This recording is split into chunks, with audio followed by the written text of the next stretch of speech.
West Denver. Sleep deprived and heavily caffeinated. All right, let's do this then. This is the Jeff and Bill Show. I don't agree with that. They don't always agree, but hey, at least they have coffee. Coffee. And each other. I love you, man. God help us. I want to bless him. We need all the help we can get. Now here's Jeff Hunt and Bill Thorpe. The Jeff and Bill Show on News Talk 710 KNUS.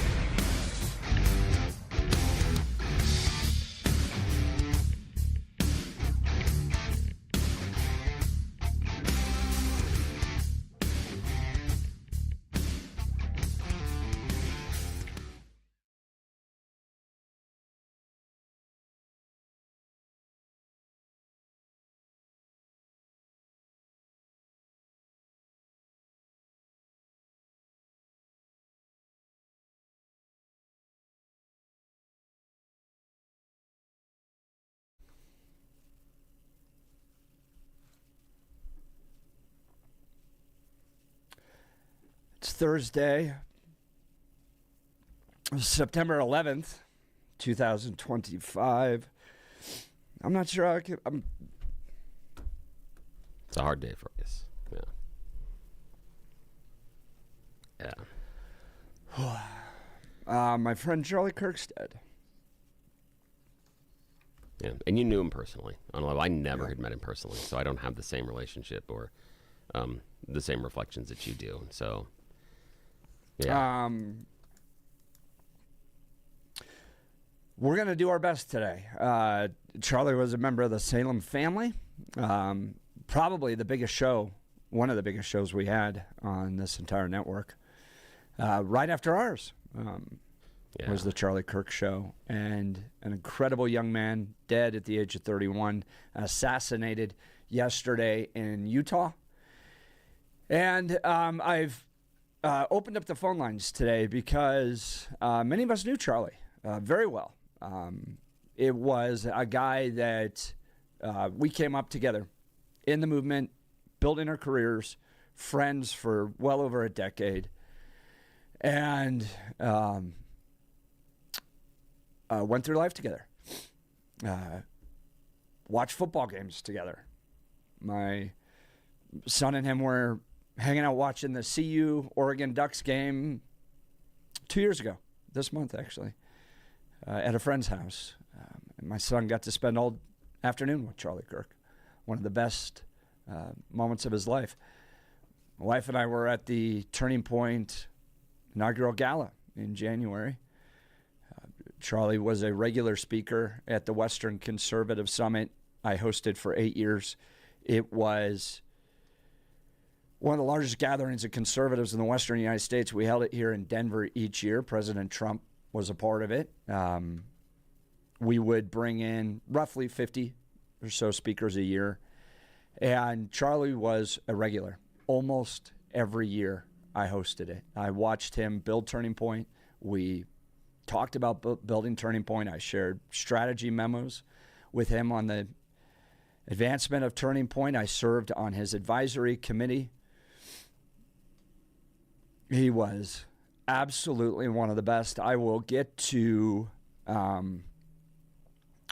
just had to take time to write last night my thoughts about him and the importance that Charlie Kirk had towards the American story, what we're trying to build here, what this country is all about, what we inherited, what has been built, what will continue to be, his vision. All that was something I got to see up close and personal from a wonderful, wonderful man. And so I've said yesterday, when we had a number of guests lined up, I just said, folks, we'll get to that in future shows. I need a day to hear from people. If you were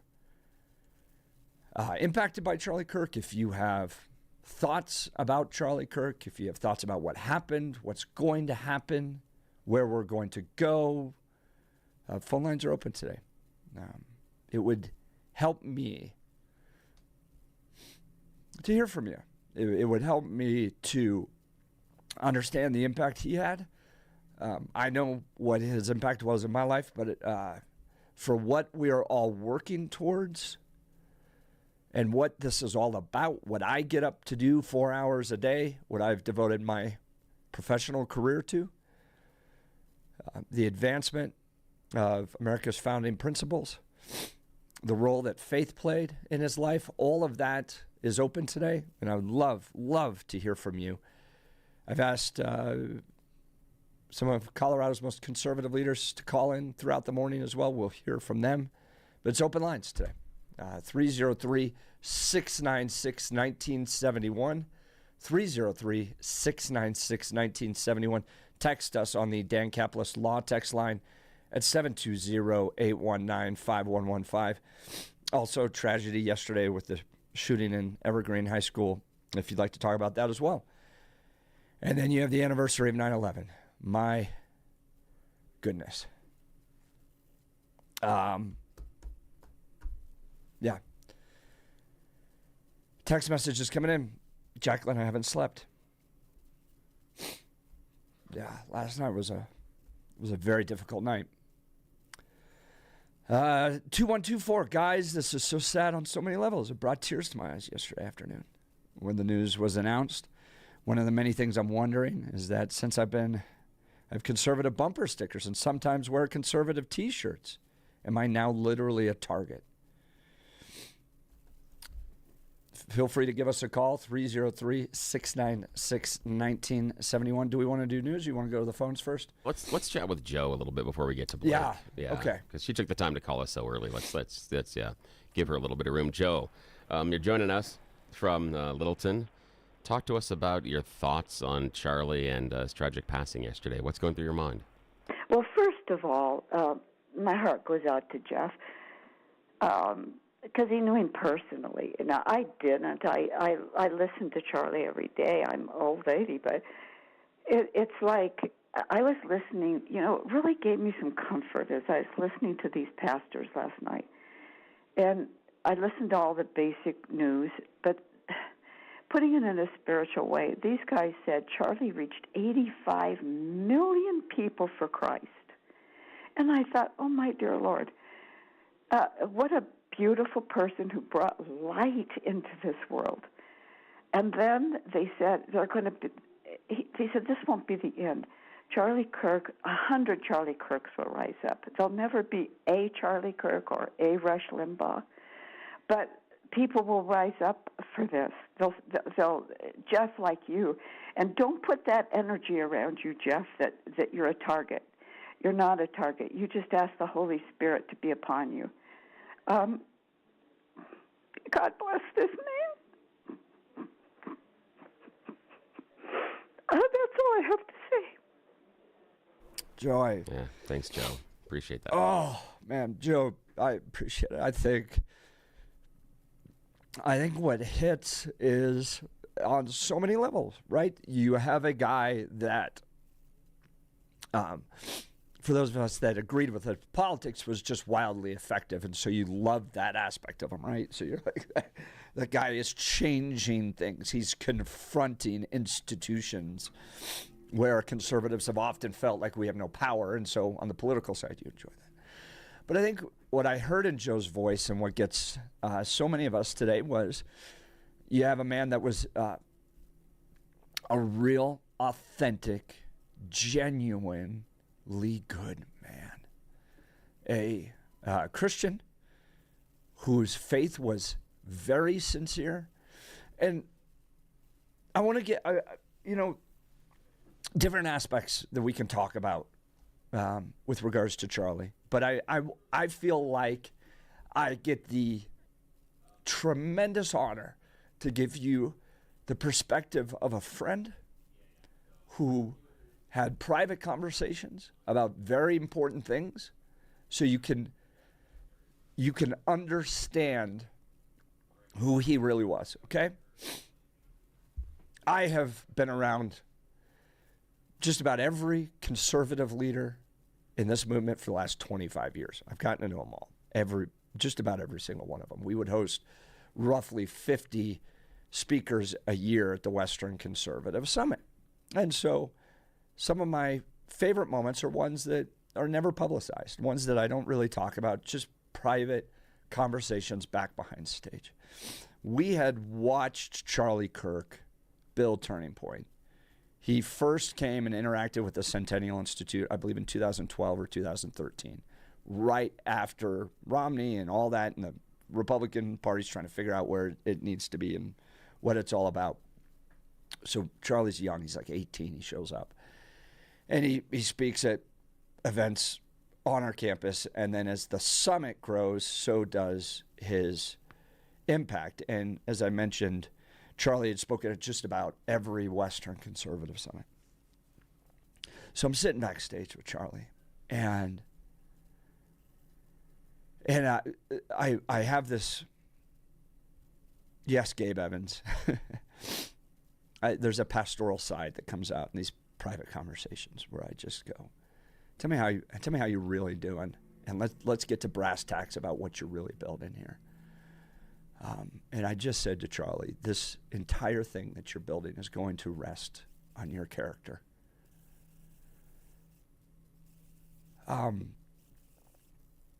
You act inappropriately. You do this wrong in any capacity, and what you're building with Turning Point, its legacy, all that stuff will just fall apart.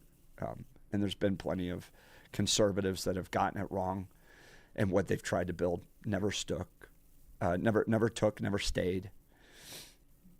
And I think when we reflect back on Charlie Kirk's life, you go, this is a guy who got it right. He was authentically Christian. He was a devoted husband. He was a dedicated father. He did it right. He didn't shame people. He wasn't about mockery. He was genuinely committed to debate, ideas, advancing conservative and Christian principles, sharing the gospel of Jesus Christ. And when I look back on those early conversations, and I think it was 2017, maybe 2016, to where we are now and what he was able to build and the legacy, I look back on a friend that I had said to him, Charlie, if you don't have the character, this isn't going to work. And he had the character, and what he built was one of the single most important movements in American history, because he was the real deal. And I can tell you that as somebody who knew him personally and saw it from behind the scenes. Phone calls are coming in.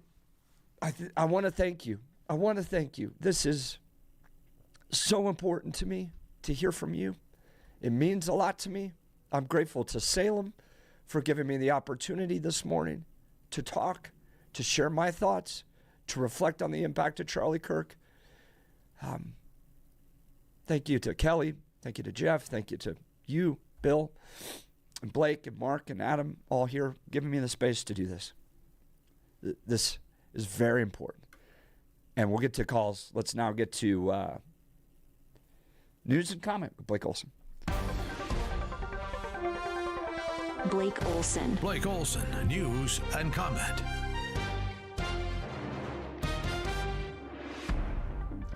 Good morning. Thursday and 64. Cloudy in Denver, expecting a high of 88 today.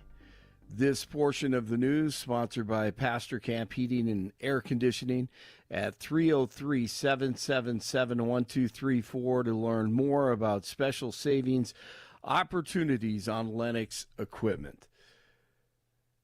Our top story. I want to make it crystal clear right now to whoever did this, we will find you. We will try you. And we will hold you accountable to the furthest extent of the law. And I just want to remind people that we still have the death penalty here in the state of Utah. That's the governor of Utah yesterday. A manhunt continues this morning for the assassin who murdered Charlie Kirk. Authorities released two people they were interested in and interrogated, and there is going to be a press conference coming up in about 45 minutes with the FBI about the Charlie Kirk assassination. So we may be able to go live. I'm kind of editing this here live on the air with Billy. So 7 o'clock this morning, our time, there is a press conference coming up with the FBI. The suspect remains at large, former FBI agent Stuart Kaplan on Fox News with Jesse Waters. Well, when you take a look at the video and you take a look at the venue and the spectators and how close they are to Charlie Kirk, and then you have that kind of like umbrella over him, that kind of tent, you have to know that this shooter had to be perched in a position with respect to being able to lay his sights perfectly, basically a headshot. And the shot that was taken to immediately incapacitate Charlie Kirk. And so this was not some amateur who just, got up on a rooftop because it was, what I consider spontaneous combustion. He got up this morning and decided he was going to do something crazy. This seems the earmark of a professional that got up onto this rooftop well in advance of the venue being occupied by the spectators. He was clearly undetected. There was no indication that anybody saw him up on this rooftop. Obviously, after that one single shot was taken, he was able to basically very quietly and systematically elude any further detection and escape. There's been no indication that there's been a vehicle identified or any mode of how he actually escaped the venue. It was a pro. Here's the president. To my great fellow Americans, I am filled with grief and anger at the heinous assassination of Charlie Kirk on a college campus in Utah. Charlie inspired millions, and tonight all who knew him and loved him are united in shock and horror. Charlie was a patriot who devoted his life to the cause of open debate and the country that he loved so much, the United States of America. He fought for liberty, democracy, justice, and the American people. He's a martyr for truth and freedom, and there's never been anyone who was so respected by youth. Charlie was also a man of deep, deep faith, and we take comfort in the knowledge that he is now at peace with God in heaven. Amen. Jesus is king, and Charlie knew that as well as anyone. One Evergreen High School student remains in critical condition after a classmate opened fire at the school on Wednesday. A student opened fire at the school during lunch hour, leaving 2 of his classmates injured. Jefferson County's Jackie Kelly says investigators are trying to figure out what spurred the violence. We have a lot of kids to interview. That'll probably help shed a lot of light. The suspect has died. One victim remains in critical condition with life-threatening injuries, and another is in stable condition. I'm Connor Shreve. Thank you, Connor. Another sad day in Colorado and across the country. And when you talk about Charlie, it impacted people worldwide. They had a moment of silence for Charlie at the Yankees game last night, and VP JD and his wife headed to Utah today. The nation joins New York City also today, honoring the victims of 9/11, the attacks 24 years later. Family members will read the names of nearly 3,000 lives lost at the 9/11 Memorial in Lower Manhattan, followed by bell tolls and moments of silence. The Supreme Court is allowing a South Carolina transgender student to keep using the boys' bathroom. 14-year-old John Doe sued the state after being suspended for using the bathroom that matches his gender identity. All this stuff is evil. It's designed to destroy what God created in his perfect image. As here is one of Charlie's greatest moments, in my opinion. There were a million of them. Please explain to everyone out here what Jesus stood for, and especially the qualities of love, how to love your neighbor even if they don't agree with you. So what is your name again? Talise. Talise, that's a beautiful question. I'm glad you came up to ask it. So John 8, if I'm drawing from memory correctly, best embodies both Christ's mercy and love, but also his commitment to truth. And sometimes in the modern gospel, we overemphasize the grace and we underemphasize the truth. Yeah. And so we are far too willing to say, hey, Jesus loves everybody, but we don't get to the second part of the conversation that says Jesus doesn't want you to live in sin. So this is, in John 8, it's best embodied, right? Almost every Christian in this audience will be able to tell you the first part of this, which is a bunch of Sadducees and Pharisees are standing around with rocks, and they're about to stone the prostitute woman. And Jesus comes up and says, let the first among you without sin cast the first stone. And everyone starts dropping the rocks. But what comes next shows that Christ is not just grace-focused, he's simultaneously truth-focused. He goes up to the woman who had a career in selling herself for sex and said, sin no more. Amen. 61 in Westminster, 62 in Littleton, 64 in Denver. Jeff and Billy continue. Blake Olson, News Talk 710 KNUS.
Welcome back to the Jeff and Bill Show. We're going to take the day to remember our good friend, Charlie Kirk, colleague here at Salem Media, the show right after ours, a monumental American figure.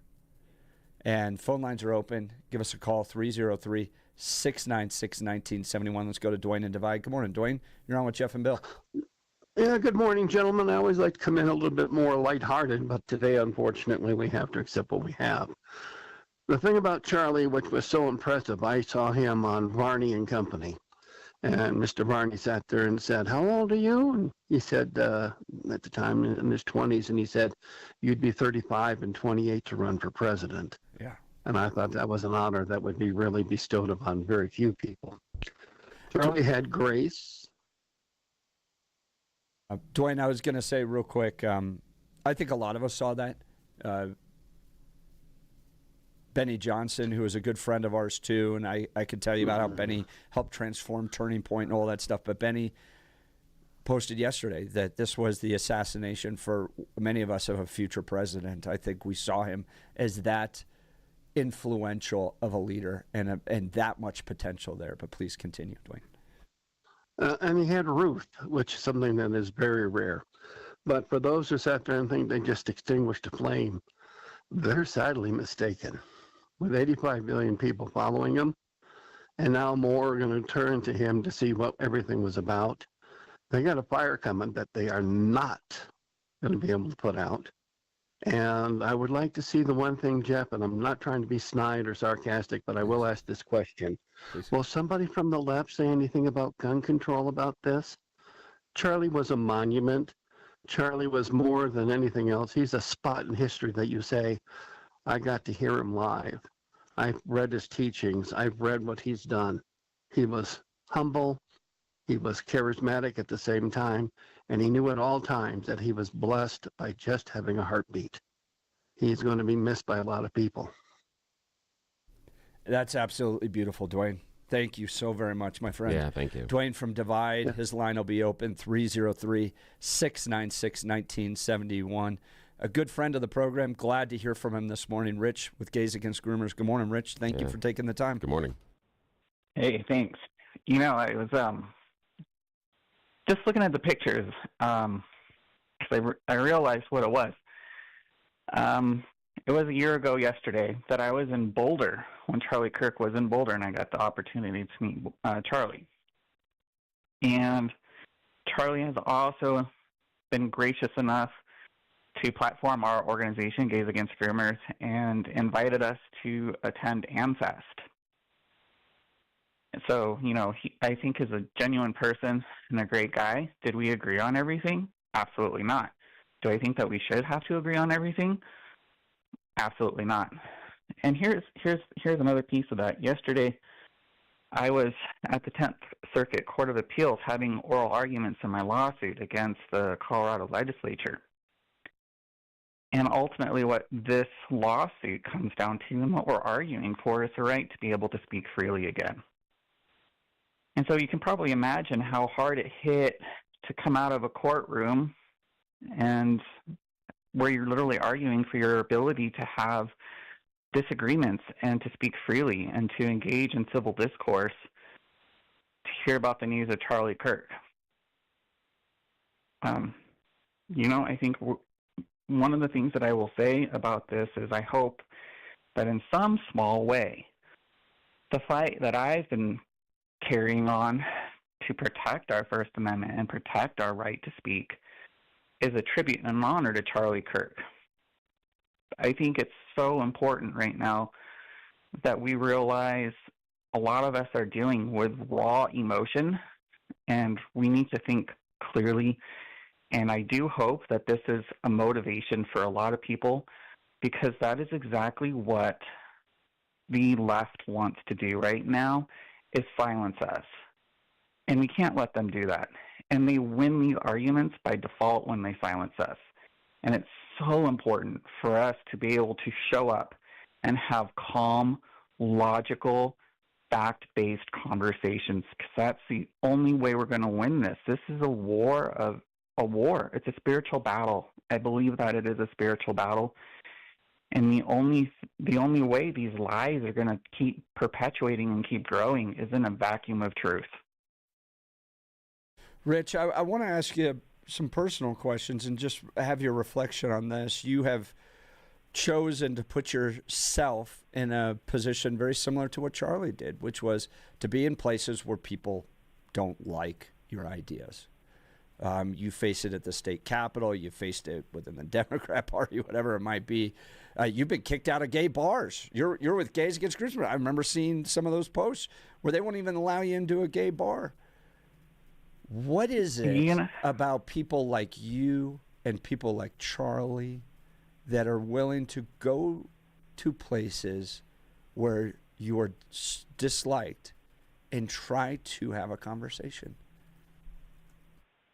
You know, it's interesting that you bring that up, because my attorney that we have, this is a really big national law firm that's representing us, and he said to me yesterday before the trial, him and the other person that was with me at this case was someone that's pretty big in the Second Amendment movement, and they said to me, Rich, you're well known and you're outspoken.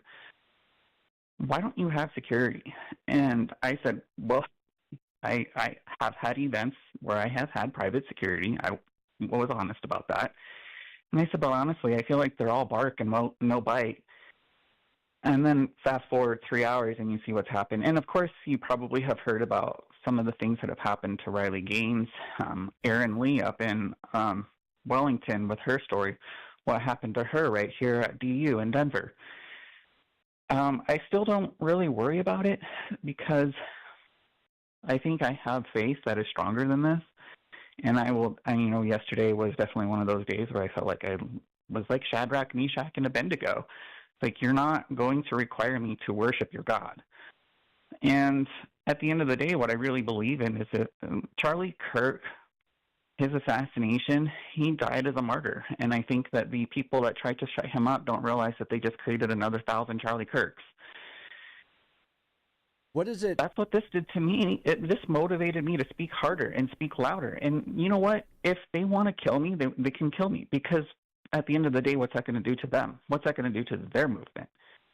They're not going to win by violence.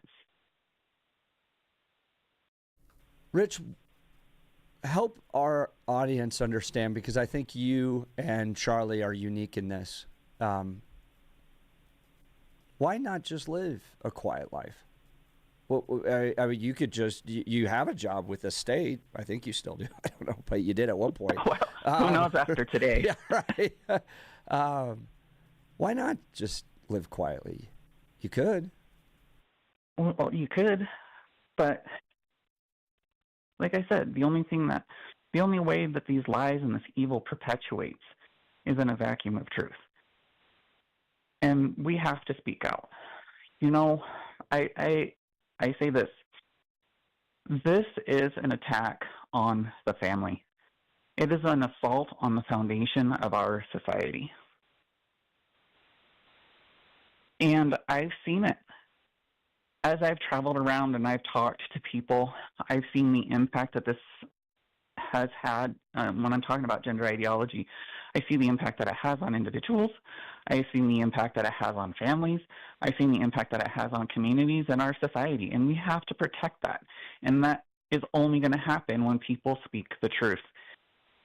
And this is one of those things that there's pivotal moments in each generation's life. I remember where I was at on 9/11. I was living in Brooklyn at the time. I think my parents talk about how they can remember where they were at when JFK was assassinated or when Martin Luther King was assassinated. And I will say, I think this is Gen Z's Martin Luther King moment. This is their 9/11 moment. And I think this is going to wake a lot of people up, and I think it's going to encourage a lot more people to speak the truth. Because if we don't, we are not allowed to have civil discourse. Society is going to collapse. And I'm not afraid to say that. I'm not afraid to speak the truth. You know, I look at it this way, and people are like, I don't know how I can keep going. And I said, Stephen preached one sermon before he was murdered.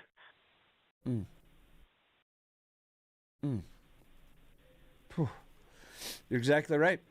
Rich, you are a gift.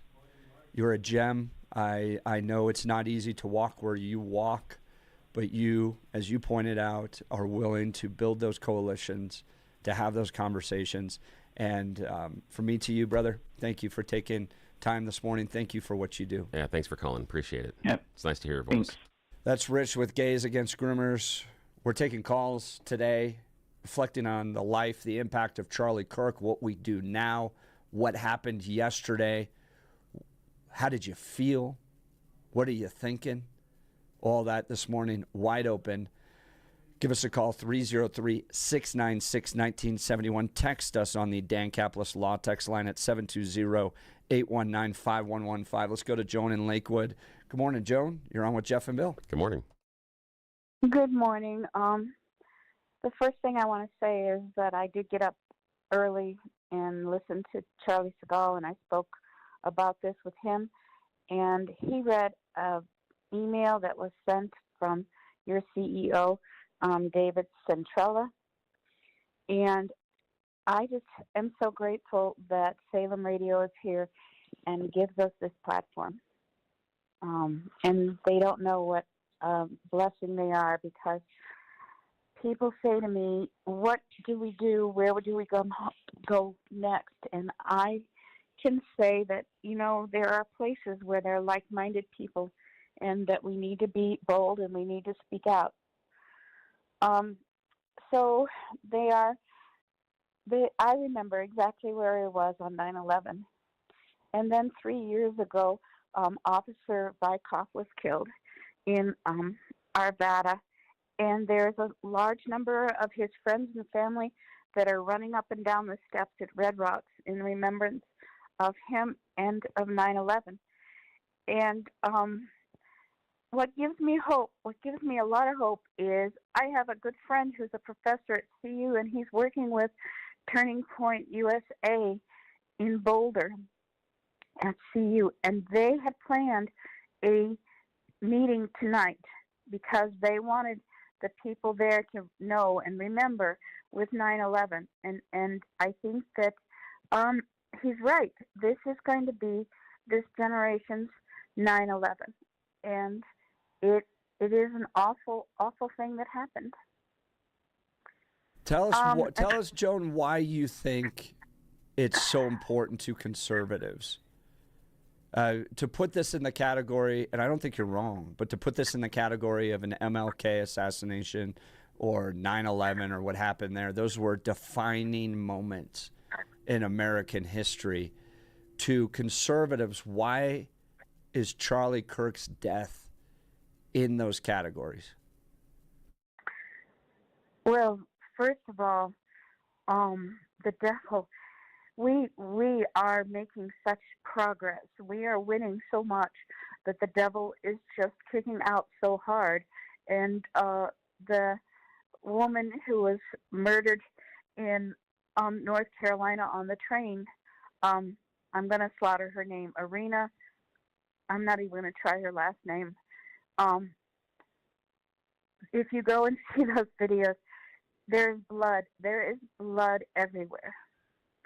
And I was watching with Charlie, and there was blood. There was blood everywhere. And the saddest thing about Charlie was there was no ambulance there because nobody thought anybody would hurt him that bad. So they had to carry him into a car and take him to a hospital. And I'm sitting here going, as a healthcare professional, would he have lived if he had had better people? And the people that are running at Red Rock right now, those people, the death of Officer Vyckoff was really crystallizing and making them realize what you believe matters. And that is why this is going to be such a crystallizing moment in our young people's minds, because I know of a lot of young people, and Charlie was reaching out here into Colorado, and he sent 2 representatives, and one of his representatives, Lena, just got here 4 weeks ago, and she was designated to be here in Jefferson County because Charlie knew that we're here and we're working hard and that we are on the cusp, and we have to keep standing up, and we have to keep speaking. And these young people that I know were saying to me, there are people on the other side that are just going, what is this?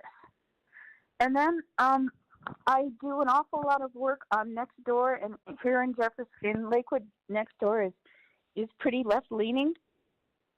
And yesterday, there was this gentleman who wrote on Nextdoor, and he wrote, I may have disagreed with 90% of the things he said, but no one deserves the political violence, and the political violence has no place in our heart.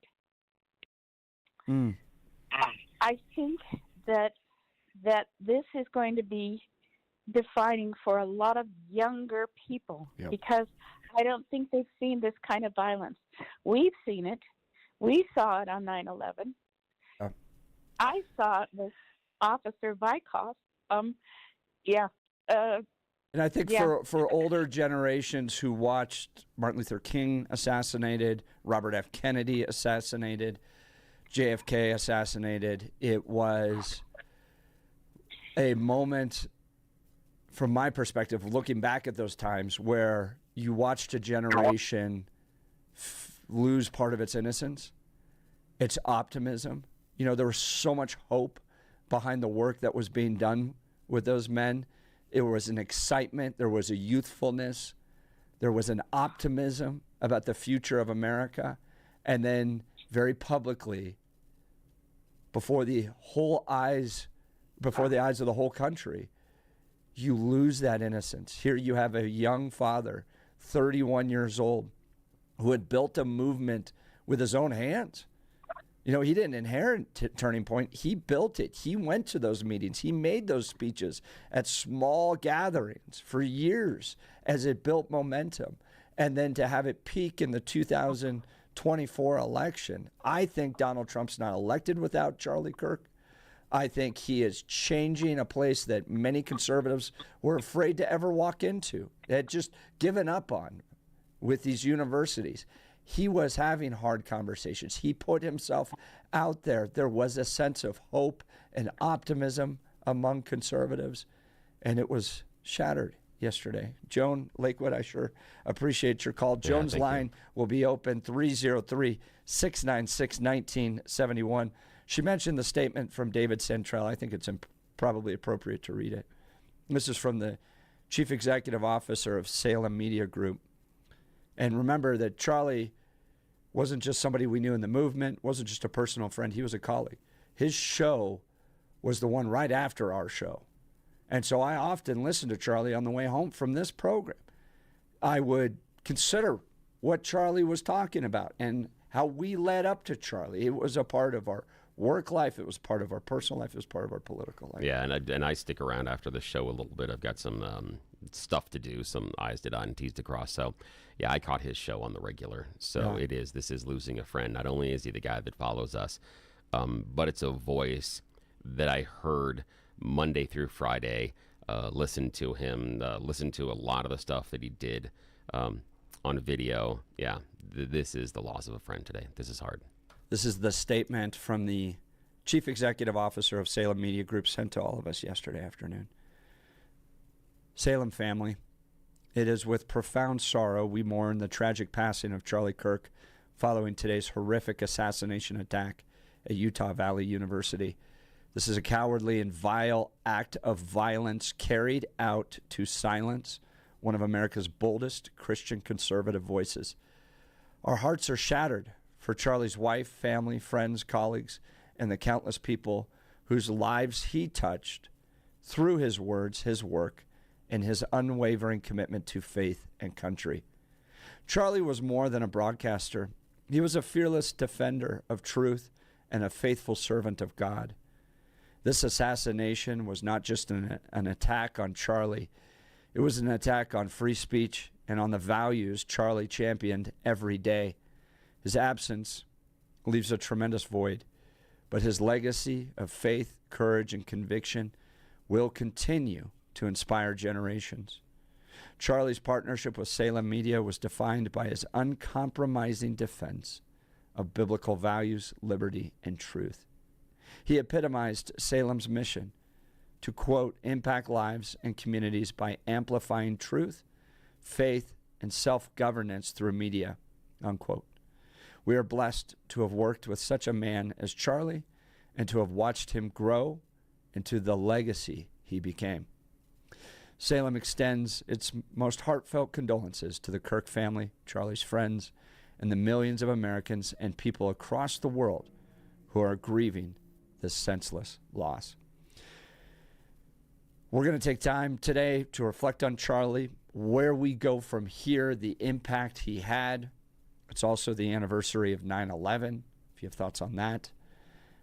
Also yesterday, the shooting of two innocent students in Evergreen High School, and then the taking of his own life, the shooter there. So lots to cover, lots of evil, but more importantly, lots of goodness in the world. And for me, to the listeners of this great program, to hear from you would mean a lot today. So feel free to pick up the phone. Give us a call, 303-696-1971. Text us on the Dan Caplis Law text line, 720-819-5115. You're listening to The Jeff and Bill Show. This is Denver's Talk Leader, News Talk 710, KNUS.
Welcome back to the Jeff and Bill Show. Hard day for the Salem family. Hard day for a lot of us who knew Charlie Kirk personally.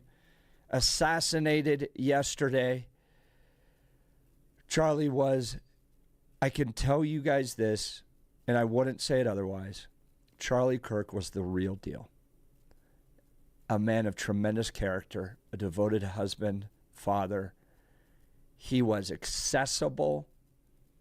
He made a giant impact. America was a better place for him, and we're all mourning his loss today.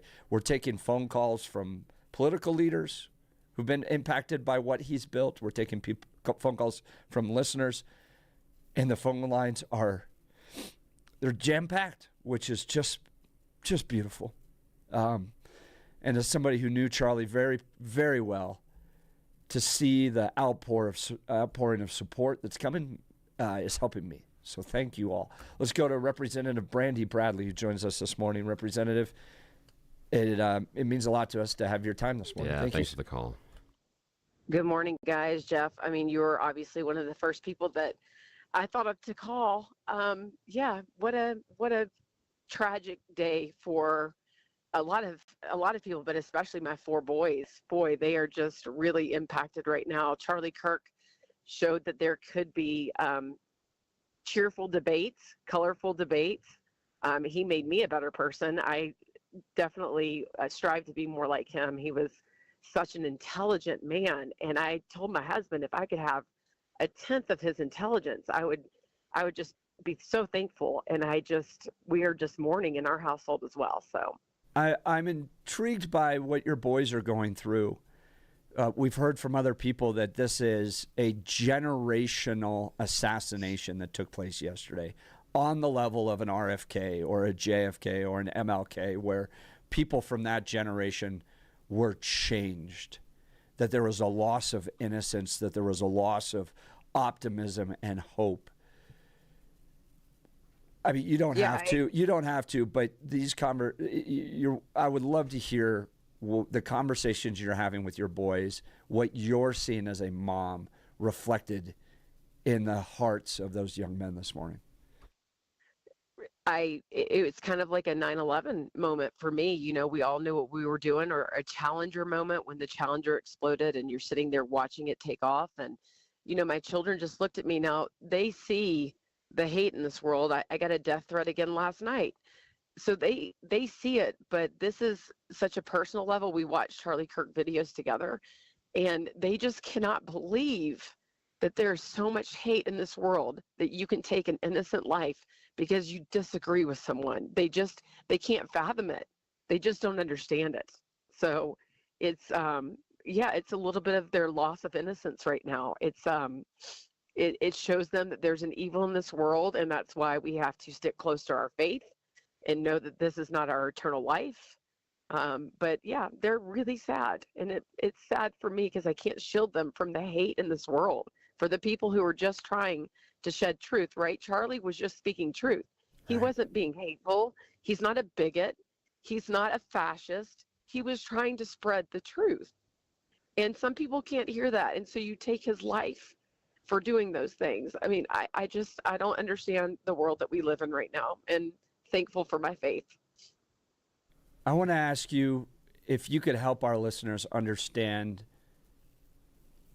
what it's like to be in your position where, like Charlie, you go down to a place where you have no control, no power. You're outweighed by people with opposing views. Every day when you serve in the state legislature, you try to advocate. You do it respectfully. You do it before all of them. You try to convince them. And to watch somebody in the same movement of yours lose their life for doing that. What's going through your mind this morning about the work that you do?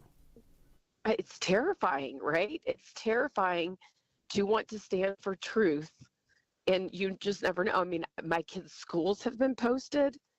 My address has been posted. They have come after me, saying that I will burn in hell. I just had a death threat last night. You know, it is terrifying, but we will not be shaken. stop what I'm doing. I have an audience of one, and I know what is right and what is Colorado. Continue because I stand in fear. It will not happen. And if my dismay is going to be, or if my life is going to be taken because I'm standing for truth, then so be it. And I think Representative Bradley, we're just up against a break. I think Charlie had that same value. You're listening to Jeff and Bill. NUS.